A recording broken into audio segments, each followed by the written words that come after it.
This past the proposed 2.176 trillion naira 2023 supplementary budget for second reading.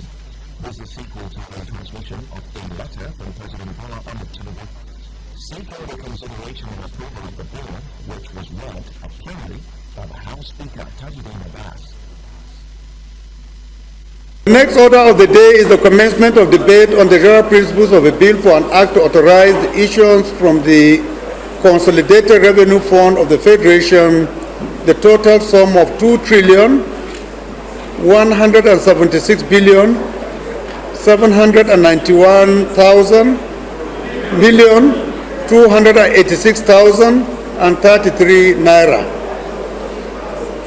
only of which 18 billion only is for statutory transfers, 992 billion 802 million and 15,985 naira is for recurrent non-debt expenditure, while the sum of 1,165 billion 989 million 270,049 naira is for contribution to the Development Fund for Capital Expenditure for the year ending on 31st December 2023.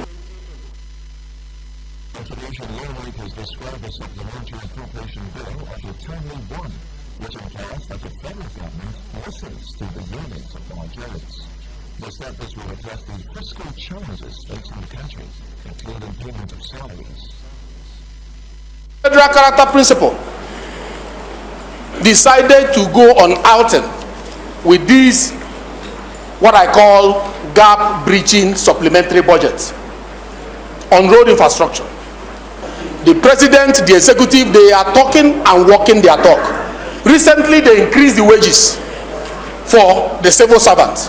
Now they are making budget to be able to put their mouth where it matters most and put their pocket where it matters most. This supplementary budget has come in at an appropriate time when the pressures from different classes and social clusters please go back to your seat, please. are beginning to engage the attention of the custodians of state power.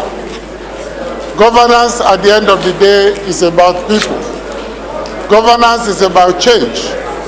Governance is about focus and leadership. But more importantly, governance is having the courage to refocus, redirect, and reposition the social formation of a country to achieve better results. The House adopted the bill after further debate and referred to its Committee on Appropriations. Speaking on the sideline shortly after plenary, the Chairman of the House Committee on Appropriations, Honorable ADBN, said the bill will address most of the challenges faced in the country. The President has also introduced about 200 billion to close the gap of 35,000 increasement which he has promised to the civil servants. And for works, it's critical roads across 6 geopolitical zones, from north, west, south, and everywhere in this. Council on Monday approved the submission of the supplementary budget to the National Assembly. Nigerian Export Promotion Council, the Export Processing Zone Authority, the Nigerian Satellite Communications Limited, NICOMSAT, others to appear before its Public Accounts Committee over 300 billion naira audit query. The Chairman House Committee on Public Accounts, Bamidele Salam, gave the ruling in Abuja during the committee's public hearing. Salam-led committee expressed its displeasure over their non-appearance, stressing that it is disrespectful and should not be tolerated. Some of these agencies had been in the habit of treating invitations and summons by the Public Accounts Committee with contempt in the previous assembly.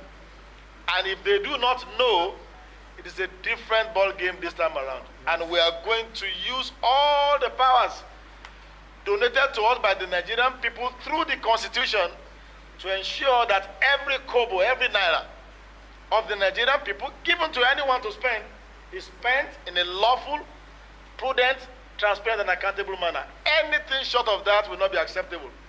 This Honorable House, through the Public Accounts Committee, do issue a 72-hour summon to the Chief Executive Officers and Accounting Officers of the Rural Electrification Agency, the Nigerian Upstream Petroleum Regulatory Commission, the Nigerian Communications Satellite Limited, the Nigerian Export Promotion Council, the Nigerian Export Processing Zones Authority, and the Federal Universities of Petroleum Resources, FORUM. Those in favor of the motion say aye. Aye. Those against say nay. The ayes have it. The power of investigation as given to us is in our ground law. Section 88 of the Constitution is very clear. Section 89, subsection 1C, gives us the power to invite anybody, and that witness must appear. He shall. The operating word is that it shall appear.